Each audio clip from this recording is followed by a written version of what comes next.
പഠിച്ച മാഷ് അടിയല്ലേ പുതുപ്പണം. അപ്പോൾ അങ്ങനെ മാഷോട് പിന്നെ കൂടുതൽ മാഷെ പറ്റി അറിയാനും പറ്റി. ചന്ദ്രൻ മാഷെ പറ്റി സാർ ഒരു പ്രേമ മാഷ് കൂടിയില്ലേ അവിടെ പുതുപ്പണത്തിൽ കോമേഴ്സ് മടപ്പള്ളി എംപോനും ആളുണ്ട് പ്രേമ മാഷ്. അപ്പോൾ അവരൊക്കെ കൂടുതൽ അടുപ്പപ്പെട്ടി സാധിച്ചു. അങ്ങനെ പിന്നീട് നമുക്ക് വടകര ഓഫീസ് മാറിപ്പോയപ്പോൾ കിട്ടിയത് പേരാമ്പ്ര. അപ്പോൾ അവർക്ക് മാഷ് സ്ഥിരമായിട്ട് കാണും, എല്ലാവരും കാണും. അപ്പോൾ പിന്നെ രവിയുടെ പറഞ്ഞു അവർക്ക് മാഷിൽ നല്ല ഒരാളാണെന്ന് നമ്മളെ എനിക്ക് നേരത്തെ അറിയാം. അങ്ങനെ നല്ലൊരു ബന്ധം ആയി. മാഷ് അല്ലാത്ത അവസരത്തിൽ കോട്ടസിൽ നിങ്ങൾ കാണാറുണ്ട്.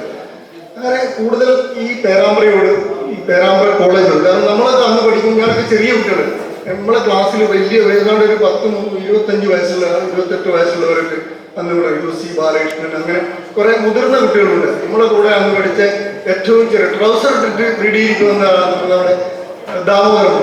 പിന്നീട് കുറച്ചു കാലം അയാളെ മരിച്ചുപോയി. പിന്നെ ഒരു ഉഷാകുമാരി, പിന്നെ ഒരു കുറ്റിയാടിക്കാരൻ ഒരു ഇബ്രാഹിം, നമ്മളെപ്പോഴും ഓർമ്മിക്കും. അയാൾ കാര്യങ്ങളൊന്നും അറിയണം. എന്നിട്ട് നമ്മൾ ഒഴിവ് പീരീഡിലൊക്കെ അയാളെ കൊണ്ട് ഇംഗ്ലീഷും ഇതൊക്കെ സംസാരിപ്പിച്ച് അവസാനം അയാൾ എം എ പഠിച്ചതിന് ശേഷം കൂടുതൽ പഠിച്ച് ഒരു തലക്ക് കീർക്കാരൻ അയാൾ കുറെ കാലം കഴിഞ്ഞിട്ടാണ് മരിച്ചു. അത് നമ്മളെ മനസ്സിൽ ഒരിക്കലും പറ്റില്ല. പിന്നെ ഒരു KT രാജൻ ഓർമ്മയുണ്ട് സുഹൃത്തുക്കളെ ആർക്കെങ്കിലും? തേർഡ് ഗ്രൂപ്പിൽ നമ്മളോട് പഠിച്ച KT രാജൻ മരുന്നോങ്കര. അതെ, അദ്ദേഹത്തിനെ പറ്റി ഞാൻ ഒരു ദിവസം പേപ്പർ എടുത്ത് വായിച്ചു നോക്കുമ്പോൾ KT രാജന്റെ ചിത്രം. അപ്പോൾ എന്താണെന്ന് വെച്ചാൽ അയാളെ ഇവിടുന്ന് ഫോറസ്റ്റിൽ നിന്ന് ഇവിടുന്ന് പാലക്കാടേക്ക് ട്രെയിനിങ് പറയുന്നത്. അപ്പോൾ പാലക്കാട് നിന്ന് ഇയാൾ കുഴഞ്ഞുകൊണ്ട് മരിച്ചു. പേപ്പറിൽ കാണുന്നത്. അപ്പോൾ എവിടെയാ വീടുന്നത്? ഞാൻ കുറ്റ്യാടി പോയി. കുറ്റ്യാടി എത്തുമ്പോൾ ആരോ പറഞ്ഞു അവിടെയല്ല. അപ്പം ഇവരെ എങ്ങനെ കണ്ടുപിടിക്കാം? അപ്പം DFO എനിക്ക് പരിചയമുണ്ട്, VK ശ്രീവത്സൻ. ഞങ്ങൾ ഒന്നിച്ച് BEd പഠിച്ചാണ്. അപ്പോൾ ശ്രീവത്സൻ സാറ് വിളിച്ചപ്പോൾ പറഞ്ഞയാൾ വയനാട്ടിലാണ്, അത് വേഗം വിട്ടാൽ കാണാം, ഇവിടുന്ന് ബോഡി കൊണ്ടുപോയിട്ടുണ്ടെന്ന്. അങ്ങനെ അവിടെ എത്തുമ്പോഴേക്കും അത് അടക്കി പോയി. അതാണ് ഞാൻ ഏറ്റവും വിഷമം അനുഭവിച്ചത്. കാരണം KT രാജൻ, അശോക് കുമാർ, രാധാകൃഷ്ണൻ, അങ്ങനെ ചുരുക്കം ആളാണ് ഫസ്റ്റ് ബെഞ്ചിൽ ഇരിക്കുക, സെക്കൻഡ് ബെഞ്ചിലാണ്. അപ്പോൾ വല്ലാത്തൊരു അറ്റാച്ച്മെന്റ് ഈ കോളേജിനോട് എനിക്കുണ്ടായിട്ടുണ്ട്. ആദ്യത്തെ സംഗമത്തിൽ ഞാൻ വന്നിട്ടുണ്ട്. പിന്നെ ഇറിഗേഷനിൽ നിന്ന് നല്ലൊരു പോസ്റ്റിൽ അഡ്മിനിസ്ട്രേറ്റീവ് അസിസ്റ്റന്റ് ആയിട്ട് റിട്ടയർ ചെയ്യാൻ സാധിച്ചു. കുടുംബത്തിൽ ഭാര്യ, 3 മക്കള്. അപ്പോൾ മൂത്തവൻ അധ്യാപകനാണ്. ഞാൻ BEd കഴിഞ്ഞിട്ട് അധ്യാപകനായി സാധിച്ചില്ല. മോനെ ഒരു എയ്ഡഡ് സ്കൂളിൽ ചേർത്ത് അധ്യാപകനായി. രണ്ടാമത്തവൻ മിലിറ്ററിയിലാണ്, പോളിടെക്നിക് കഴിഞ്ഞ ശേഷം. മൂന്നാമത്തെ മോളാണ്, ഒരു MTech കഴിഞ്ഞു. അപ്പോൾ മൂത്തവൻ്റെ കല്യാണം കഴിഞ്ഞു. ഇനി 2 കുട്ടികളുടെ ഇളയ മോളെ കല്യാണം കൊടുത്തുകൊണ്ട് സഹപ്രവർത്തകരെ ക്ഷണിക്കുന്നു. ഫെബ്രുവരി 24-നാണ്.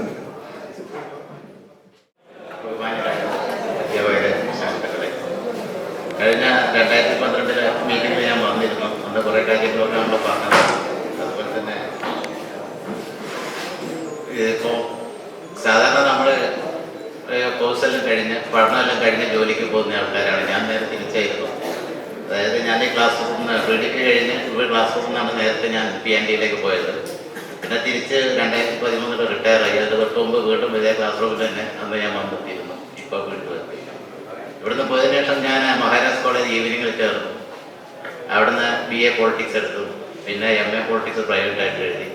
തിരിച്ച് കോഴിക്കോട്ട് വന്നപ്പോൾ LLB എടുത്തു ഗവൺമെൻറ് കോളേജിൽ. പക്ഷേ ഇതുകൊണ്ടൊന്നും എനിക്കൊരു ഗുണമുണ്ടായില്ല. എനിക്ക് ജോലി കിട്ടിയത് പണ്ടത്തെ SSLC അന്നത്തെ ടൈപ്പ് റൈറ്റിംഗും വെച്ചാണ്. പലരും ഷോർട്ടേജിൻ്റെ കാര്യം പറഞ്ഞതുകൊണ്ടാണ്. ജോലി കിട്ടുമ്പോൾ പ്രീഡിഗ്രി സർട്ടിഫിക്കറ്റ് ഒന്നും ആയിട്ടില്ല, പഠിച്ചുകൊണ്ടിരിക്കുകയുള്ളൂ. പക്ഷേ ജോലി കിട്ടാനുള്ള പ്രധാന കാരണം പ്രീഡിഗ്രി ആയിരുന്നു. കാരണം അവർ 200 മാർക്കിൻ്റെ പരീക്ഷ നടത്തിയിട്ടുണ്ടായിരുന്നു. 100 മാർക്കിൻ്റെ കണക്കും 100 മാർക്കിൻ്റെ ഇംഗ്ലീഷും ഉണ്ടായിരുന്നു. അതിൽ അന്ന് നമ്മുടെ കൃഷ്ണൻകുട്ടി മാഷ് ഈ 2 വിഷയത്തിലും എന്നെ പഠിപ്പിച്ച ആളാണ്. സാധാരണ നമ്മൾ പറയാറുണ്ട് കൃഷ്ണൻകുട്ടി മാഷ് മുമ്പ് ഹൈസ്കൂളിൽ പഠിപ്പിച്ചിരുന്നു കേട്ടില്ലേ ഉള്ളൂ. ഇപ്പം എന്നെ പഠിപ്പിച്ചിട്ടുണ്ട് 1968-69. ഞാൻ വളരെ സീനിയറാണ്. നിങ്ങൾ വിചാരിക്കും പോലെ ചെറുപ്പക്കാരനൊന്നുമല്ല. എൻ്റെ ഔദ്യോഗിക രേഖകളിൽ എൻ്റെ ജന്മതീയതി 21/3/1953. അതായത് ഞാനും ഈ മാഷന്മാരൊക്കെ ഏതാണ്ട് ഒരേ പ്രായക്കാരാണ്. അതായത് ഇപ്പോൾ അതായത് 2013 മാർച്ചിൽ എനിക്ക് 60 വയസ്സായി. ശരിക്കും അത്രയില്ല, എന്നെക്കാളും ഇളയ മാഷന്മാരുണ്ടാവും ഇതേ കൂട്ടത്തിൽ, അറിയാം. ശരിക്കുള്ള പ്രായം എന്ന് പറയുന്നത് ഡിസംബർ 12 എന്ന് വെച്ചാൽ ഇപ്പോൾ 65 വയസ്സും 10-15 ദിവസമായി. എങ്ങനെയായാലും 65 വയസ്സൊരു സീനിയർ ആൾ തന്നെയാണ് ഞാൻ. പിന്നെ ഇങ്ങനെ ചെറുതായിട്ട് ജീവിച്ചു പോകുന്നു, അത്രയേ ഉള്ളൂ. പിന്നെ വളരെ വൈകിയാണ് ഞാൻ ഇവിടെ എത്തിയത്. SSLC കഴിഞ്ഞു, 69 SSLC കഴിഞ്ഞു. പിന്നെ ടൈപ്പ് റൈറ്റിങ്ങിന് ഷോർട്ട് ഹാൻഡിന് പോയി. പിന്നെ പത്രം വിതരണം ചെയ്യാൻ പോയി. ഒരു ബുക്ക് സ്റ്റാളിൽ വർക്ക് ചെയ്തു. അങ്ങനെ കുറേ കാലം ഊട്ടിയിലും അവിടെ ഗുഡല്ലൂരും അവിടെ ഒരു ബുക്ക് സ്റ്റാളിൽ നിന്നു. ഇവിടെ അവിടെ ഞങ്ങളുടെ വീടിനടുത്ത് അത് നെയ്ത്തുകാരുണ്ടായിരുന്നു, അവിടെ പോയിട്ട് നെയ്ത്ത് പഠിച്ചു. നെയ്ത്തിന് പോയിട്ടില്ല, പഠിച്ചതേ ഉള്ളൂ. ഇതെല്ലാം കഴിഞ്ഞിട്ട് ഇവിടെ കോളേജ് തുടങ്ങിയത് കഴിഞ്ഞപ്പോഴാണ് അനിയൻ ഇവിടെ ചേർന്നത്. അനിയൻ 75-ൽ ചേർന്നു. പിന്നെ അത് കണ്ടപ്പോൾ എന്നാൽ പിന്നെ എനിക്കും പോയി പഠിക്കാമല്ലോ എന്ന് കരുതിയാണ് ഞാൻ 76 ഇവിടെ വന്നത്. ഇവിടെ വന്നിട്ട് അപ്പോൾ കൃഷ്ണൻകുട്ടി മാഷെ കണക്ക് പഠിപ്പിച്ച ആളെ വീണ്ടും ഇവിടെ വന്നിട്ട് ഇംഗ്ലീഷ് പഠിപ്പിക്കുന്നു. അത് വലിയൊരു ഭാഗ്യമാണ്. ഇങ്ങനെയുള്ള വേറെ കുറേ ഭാഗ്യമുണ്ട്, അതിനേക്കാൾ തമാശയുള്ളതാണ്. മാഷ് നമുക്ക് ഈ ഗ്രാമർ, അതുപോലെ തന്നെ അതിൻ്റെ പ്രയോഗങ്ങൾ, ഓരോരോ ശൈലികൾ, ഇതൊക്കെ വളരെ വ്യക്തമായിട്ട് പറഞ്ഞു തരുന്നു കൃഷ്ണൻകുട്ടി മാഷ്. എങ്ങനെയാലും നമ്മൾ പരീക്ഷ എഴുതുന്ന സമയത്ത് നമുക്ക് ഏറ്റവും ഉപകരിക്കുന്നത് ഈ ഗ്രാമവും ഇതുപോലെയുള്ള പ്രയോഗങ്ങളും ഒക്കെയാണ്. അതുകൊണ്ട് എനിക്ക് ജോലി കിട്ടുന്നതിന് ഞാൻ ആദ്യമായിട്ട് നന്ദി പറഞ്ഞത്, കഴിഞ്ഞ തവണയും ഞാൻ പറഞ്ഞിരുന്നു, അത് കൃഷ്ണൻകുട്ടി മാഷിനാണ്. കാരണം ആ 10ാം ക്ലാസ്സിൽ കണക്കെടുത്തത് എനിക്ക് ഇപ്പോഴും നല്ല ഓർമ്മയുണ്ട്. ആ 100 മാർക്കിൻ്റെ ക്വസ്റ്റ്യൻ ഇപ്പോൾ തന്നാലും ഞാൻ എഴുതും. അത്രയും നന്നായിട്ട് ആ കണക്കെടുത്തിരുന്നു. ഇത് മാത്രമല്ല 1966 അദ്ദേഹം 65-66 കാലത്തിലൂടെ അധ്യാപകരായിരുന്നു. അന്നെൻ്റെ ചേട്ടനും അദ്ദേഹം തന്നെയായിരുന്നു കണക്ക് മാഷ്. പിന്നെയാണ് തോന്നുന്നു അദ്ദേഹം 66-ലായിരിക്കും മിക്കവാറും PG പഠിക്കാൻ പോയത്. എനിക്ക് അങ്ങനെ തോന്നുന്നു. അതെ, എനിക്ക് നല്ല ഓർമ്മശക്തിയുണ്ട്. പ്രായമൊന്നും അത് തന്നെ 66-68 കാലത്ത് സാറുണ്ടായിരുന്നില്ല ഹൈസ്കൂളിൽ. 68-ൽ നമ്മുടെ ഇവിടെ തന്നെ ഉണ്ടായിരുന്നു. ഞാനിവിടെ 10th ഇല്ലായിരുന്നു. മറ്റു തമാശകൾ എന്താണെന്ന് വെച്ചാൽ കുറേ ഉണ്ട്. ഇപ്പോൾ ഒരു അധ്യാപകൻ 2 സ്ഥലത്തും പഠിപ്പിച്ചു എന്നുള്ള തമാശ മാത്രമല്ല. ഒരു VP ഗോപാലകൃഷ്ണൻ ഉണ്ടായിരുന്നു പേരാമ്പ്ര. അദ്ദേഹം 6ാം ക്ലാസ് മുതൽ 10ാം ക്ലാസ് വരെ എൻ്റെ കൂടെ ഞങ്ങൾ ഒന്നിച്ചൊരു ബെഞ്ചിൽ പഠിച്ചതാണ്. അദ്ദേഹത്തിൻ്റെ തൊട്ടനിയൻ വിജയൻ എൻ്റെ അനിയത്തി സുമതിയുടെ കൂടെ പഠിച്ചു.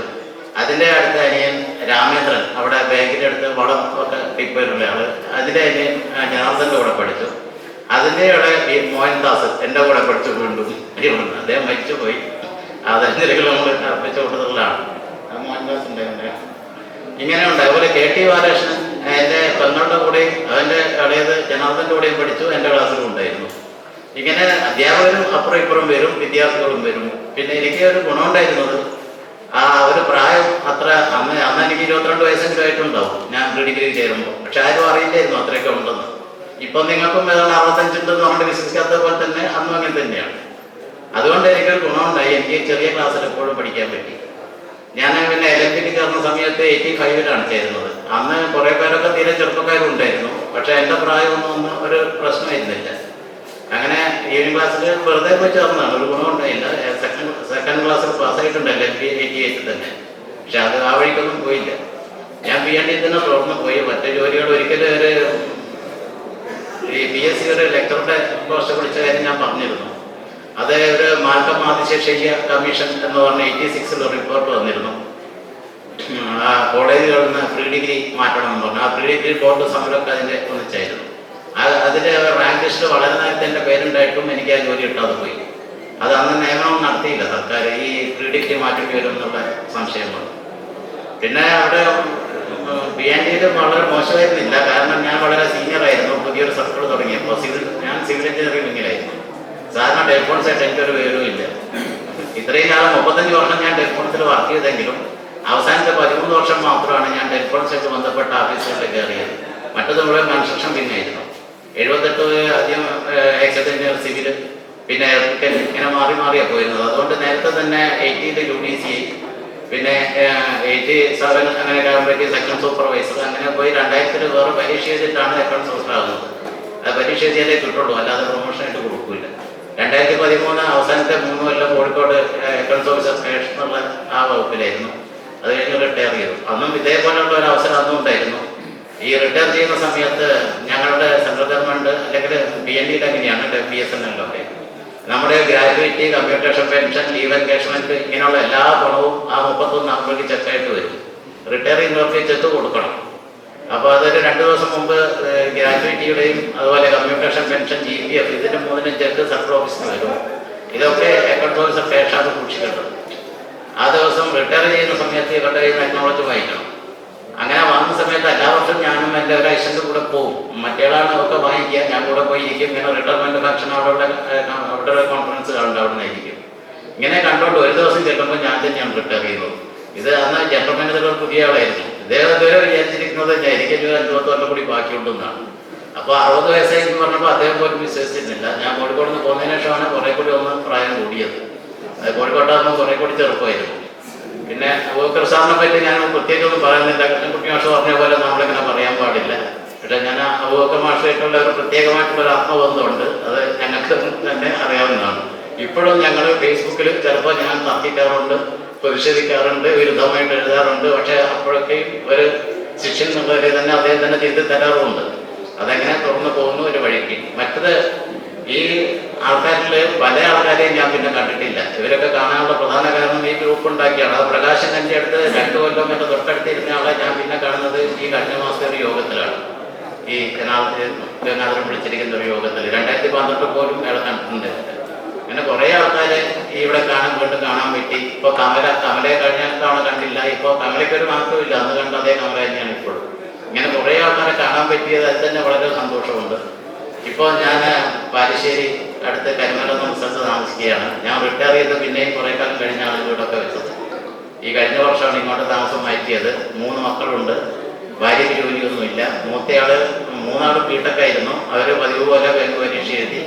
മൂത്തയാള് KGBയിൽ വർക്ക് ചെയ്യുന്നു കോഴിക്കോട്. മകള് തൃശ്ശൂരാണ് PNBയിലുള്ളത്. രണ്ടാമത്തെ മകൻ പ്രൈവറ്റിലൊക്കെ പോയിട്ട് അങ്ങനെ വേറെ സർക്കാർ ജോലിയൊന്നും ആയിട്ടില്ല. പിന്നെ 3ആളുടെയും കല്യാണം കഴിഞ്ഞിട്ടില്ല. മൂത്തയാള് ഏതാണ്ട് എൻഗേജ്ഡ് ആയിട്ടുണ്ട്. മകളുടെ കാര്യത്തിൽ ആരെങ്കിലും പ്രപ്പോസലായിട്ട് വരികയാണെങ്കിൽ നമുക്ക് ആലോചിക്കാം. 25 വയസ്സായി ആൾക്ക്. ഇത് ഇനി നമ്മൾ വീണ്ടും ഇങ്ങനെയുള്ള ഇടയ്ക്കിടയ്ക്ക് യോഗങ്ങൾ കൂടി കൂടുതൽ സംസാരിക്കണം എന്ന് ഏതൊക്കെയാണ് എല്ലാവർക്കും നമസ്കാരം. ഞാൻ പ്രകാശൻ. സിനിമാ പേരല്ല, കാലത്തിലൊക്കെ അങ്ങനെ എൻ്റെ പേര് വെച്ച് അങ്ങനെ പറഞ്ഞതാണ്. ഈ ഒന്നിച്ച് കൂട്ടി പോവാ. ഞാൻ പ്രകാശൻ. ഇപ്പൊ അബൂബക്കർ സാർക്ക് ഇരിക്കുന്ന വേദിയിൽ സംസാരിക്കുക എന്ന് പറയുന്നത് ഒരു അനുഗ്രഹമാണ്. ഇവിടെ എത്തിയപ്പോൾ 40 വർഷം മുമ്പുള്ള എല്ലാവരെയും കാണുക, സംസാരിക്കുക, അതിലും നമുക്ക് ചില മനസ്സിൽ നമ്മുടെ രക്തങ്ങളെ പോലെ സൂക്ഷിക്കുന്ന ചില സ്വർണ്ണ നാണയങ്ങൾ നഷ്ടപ്പെട്ടാൽ, സ്വർണത്തിൻ്റെ ആഭരണങ്ങളൊക്കെ നഷ്ടപ്പെട്ടാൽ നമ്മൾ അതിങ്ങനെ തേടി നടക്കും. അത് ടേറപ്പ് ചെയ്യുമ്പോഴോ നമ്മൾ കാണുമ്പോഴോ നമുക്ക് എന്ത് വികാരം ഉണ്ടാവുക. അങ്ങനെയുള്ള പഴയ ഓർമ്മകളിലേക്ക് വീണ്ടും നമ്മൾ എത്തുന്ന 40 വർഷത്തിന് ശേഷം ഇപ്പം എൻ്റെ സുഹൃത്ത് പറഞ്ഞതുപോലെ ദിവാരം പറഞ്ഞതുപോലെ അങ്ങനെയുള്ള അവസ്ഥയിലേക്കാണ് ഇപ്പോൾ നമ്മൾ നിൽക്കുന്നത്. ഞാനിങ്ങനെ വന്ന് എൻ്റെ മനസ്സിലെ മുരളി മാഷൊക്കെ ആലോചിക്കുമ്പോൾ എനിക്ക് എൻ്റെ മനസ്സിൽ തോന്നുന്നത് വെച്ചാൽ ഒരു പഴയ ഒരു ലൈനാണ്. ഏതോ ഒരു കവിയുടെ my heart aches a drowsy numbness pains my sense. My heart aches ഒരു മധുര നൊമ്പരം. അപ്പം ഞാൻ പിന്നെ മുരളി ഭാഷ പറയാ വെച്ചാൽ ഇപ്പോൾ ലൂസി ഗ്രേ എന്ന പദം പല അധ്യാപകന്മാരും ഒരു കുടുംബീകരണം ഉപയോഗിച്ച പദം ഞാൻ മനസ്സിൽ പറയാൻ വെച്ചാൽ ഒരു കുഴിമണ്ണിൽ ഒരു സെക്രട്ടറി ഞാൻ വെച്ചിട്ടുണ്ട്. ലൂസി ഗ്രേയെ പറ്റി ഞാൻ മനസ്സിൽ വെച്ച് കഴിഞ്ഞത് അദ്ദേഹം പറഞ്ഞാണ് സാർ 2 എണ്ണം.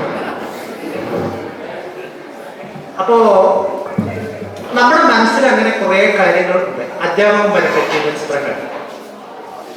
ഇപ്പൊ നേരത്തെ ഒരു ഫ്രണ്ട് പറഞ്ഞു ഞങ്ങളുടെ കവിതയിലേക്കൊക്കെ അടുപ്പിച്ചത്, നമ്മുടെ മനസ്സിലേക്ക് കവിതയുടെ വിശാലം തുറന്നത് മുരളി മാഷ പറ്റിയത്, മുരളി മാഷ അവതരിച്ച കവിതകളാണ്. സത്യമാണ്. അതേപോലെ നമുക്ക് പല ഓർമ്മകളുണ്ട്. മുരളി മാഷ അദ്ദേഹത്തോടില്ല, അദ്ദേഹം വന്നിട്ട് ഞാൻ പറയാം, എന്നോട് ചോദിച്ചു എന്താണ് നിങ്ങളുടെ മ്യൂസിക് ഇത്രമാത്രം ആകർഷിക്കാൻ കാരണം. I have a good answer since I am an English teacher. ആ വാതിൽ എനിക്ക് തുറന്നു തന്നത് ആക്ച്വലി അദ്ദേഹമാണ്. അപ്പോൾ I have to answer him. I have to answer his question. Why I like English poetry. അതുണ്ട് അതേപോലെ പറയും. പിന്നെ കൃഷ്ണകുട്ടി ഭാഷയെ പറ്റി പറയാറുണ്ട്, പ്രിയപ്പെട്ട സുഖിയോ അബൂബക്കർ ഭാഷയെ പറ്റി പറയാറുണ്ട്. അബൂബക്കർ ഭാഷ ക്ലാസ്സിൽ വന്നൊരു നമ്മുടെ ശരിക്കും ഈ അക്ഷരാർത്ഥ പിൻ ഡ്രോപ്പ് സൈലൻസ് എനിക്ക് ഓർമ്മയുണ്ട്. എനിക്ക് ഇവിടുത്തെ 5ാമത്തെ ആ സ്ഥലത്തായിട്ട് ഞാനിരുന്നത്. അദ്ദേഹത്തിന്റെ ക്ലാസ്സിൽ ഒരു സൂചി വീണാൽ അന്ന് കേൾക്കുകയായിരുന്നു. അത്രമാത്രം നിശബ്ദത ഉള്ള ക്ലാസ്സാണ്. അതൊക്കെ നമ്മുടെ മനസ്സിലൊന്നും ഇങ്ങനെ പച്ച പിടിച്ച് നിൽക്കുന്നത്. കൃഷ്ണകുട്ടി ഭാഷകാരിയാണെങ്കിൽ നേരത്തെ ദിവാരം പറഞ്ഞതുപോലെ ഗ്രാമർ, ആ ജഗനാചാരി എന്ന് പറയുന്ന ഒരു പക്ഷേ സ്ട്രക്ചറിനെ പറ്റി പറഞ്ഞിട്ടുള്ളത്. അതിലെ ക്യാരക്ടർ ജഗനാചാരിയായിരുന്നു. ആ പ്രോസിനകത്തുള്ള നേരത്തെ കൊണ്ടുണ്ട്. അതുകൊണ്ട് അന്ന് ടാഗോറിന്റെ പോസ്റ്റ് മാസ്റ്റർ എന്ന് പറഞ്ഞൊരു കഥയൊക്കെ ഒരു സ്റ്റോറി. ആ കാലത്ത് എനിക്കൊരു കാര്യം പറയാനില്ല, അന്ന് ഞാൻ ക്ലാസ്സിൽ വളരെ സുരക്ഷിതനായിരുന്നു. കാരണം വെച്ചാൽ CP സാർ ചോദ്യം ചോദിച്ചിട്ട് ഇങ്ങനെ എല്ലാവരും ഇങ്ങനെ ആദ്യം ഓപ്ഷൻ തരും, എനിവേഷൻ ആൻസർ. അവസാനം അദ്ദേഹം ഒരാൾ പേര് വിളിക്കും, അത് എന്റെ തൊട്ടടുത്തിരിക്കുന്ന ആൾ ആരാ പറയാം. അവർ ഉത്തരവൊന്നും ഇല്ലെങ്കിലും എനിക്കിന്ന് ഓർമ്മയുണ്ട്. നമ്മളിങ്ങനെ കാത്തിരിക്കും എന്തായിരിക്കും ഈ ചോദ്യത്തിന്റെ ഉത്തരം. അവസാനം പറയൂ KP ദിവാകരൻ. അപ്പൊ ദിവാകരൻ എഴുന്നേറ്റ് അതിന് സാറ്റിസ്ഫാക്ടറി ആയിട്ടുള്ള ഒരു ഉത്തരം കൊടുക്കുകയാണ്. ഞാൻ സുരക്ഷിതനാണ്, കാരണം I am sitting next to Divakaran. അപ്പൊ that question is never coming to me. എനിക്കറിയാം, പക്ഷേ എന്റെ അടുത്താ വരുമെന്നുള്ളതുകൊണ്ട് ഞാൻ പറയാം പഴയ കാലത്തേക്ക് ഓർമ്മിച്ചു പോവുകയാണ്. അപ്പൊ ഇവിടെ രണ്ട് കാര്യങ്ങളുണ്ട്. ഞാൻ അധ്യാപകനായിട്ട് 2014 തിരിഞ്ഞു. ഇപ്പോൾ ജീവിതത്തിൽ സംതൃപ്തനാണ്. ഭാര്യയുണ്ട്, മക്കളുണ്ട്, ആവശ്യത്തിന് പണമുണ്ട്, അത്യാവശ്യം ജീവിച്ചു പോകുന്നു.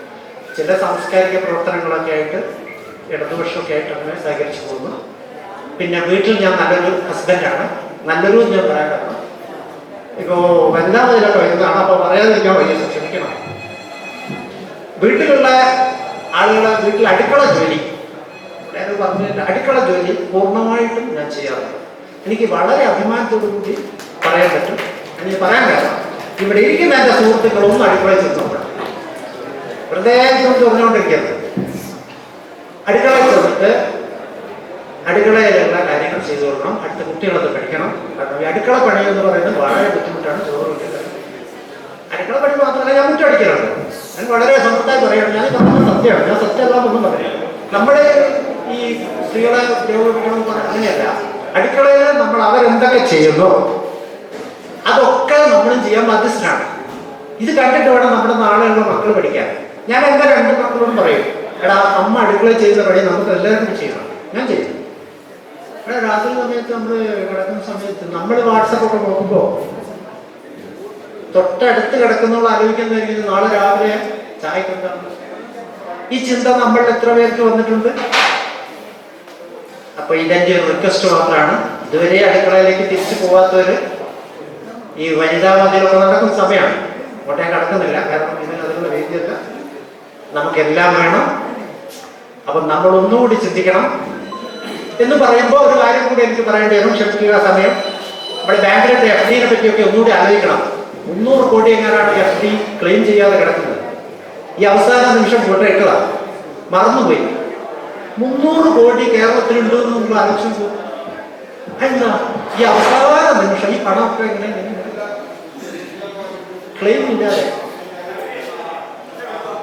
അപ്പൊ നമ്മൾ ഒന്നുകൂടി നമ്മളിലേക്ക് ചിന്തിക്കുക. നമ്മൾ എത്രയോ സൗകര്യങ്ങൾ മാറ്റി വെച്ചിട്ടാണ് നല്ല വേഷം ഇടാതെ അങ്ങനെയുള്ളതാണ് നമ്മളിപ്പോ.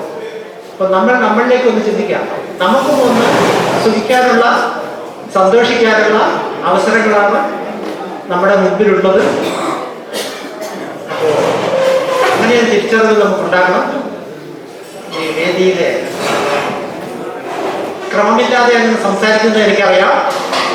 എൻ്റെ സംസാരത്തിൽ ക്രമമില്ല, കാരണം ഞാൻ ജീവിതത്തിൽ ഒരു നിഷേധിയായി. തുറന്നു പറയുകയാണ്, ഞാനൊരു നിഷേധിയാണ്. എഴുതാറുണ്ട്.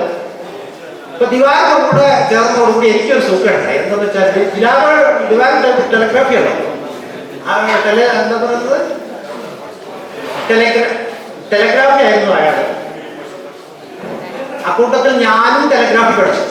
ഈ ടെലിഗ്രാഫി മാഷന്മാരില്ലേ, ആ കട്ട് ഭാഷ, അതൊരു കാലത്ത് ഭയങ്കര അത് പഠിച്ചു. ഒരു ഹാം റേഡിയോ ഓപ്പറേറ്ററായി. ഭാര്യയും ഹാം റേഡിയോ.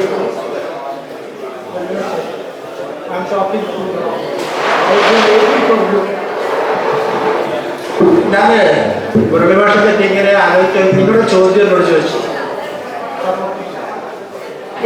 അദ്ദേഹം എന്നോട് ചോദിച്ചു, എന്തുകൊണ്ടാണ് നിങ്ങളുടെ ലൂസി ട്രീ എന്നുള്ള കവിത ഇത്ര ഇഷ്ടപ്പെടാൻ കാരണം?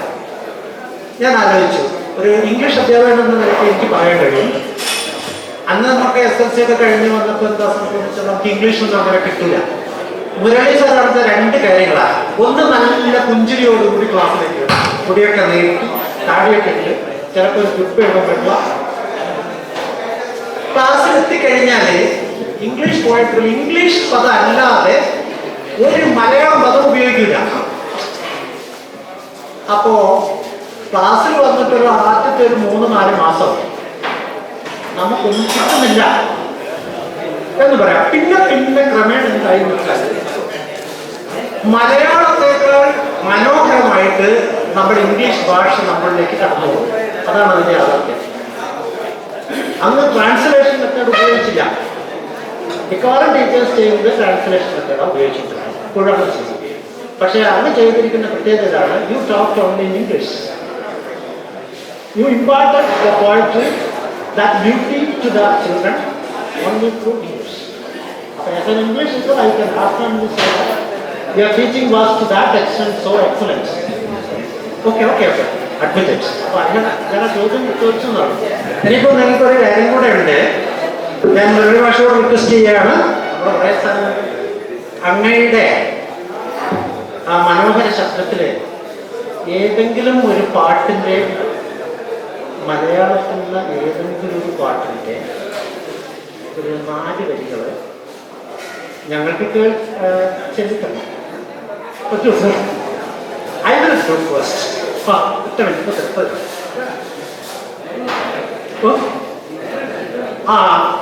ചർച്ച ചെയ്യാൻ പറ്റുമോ?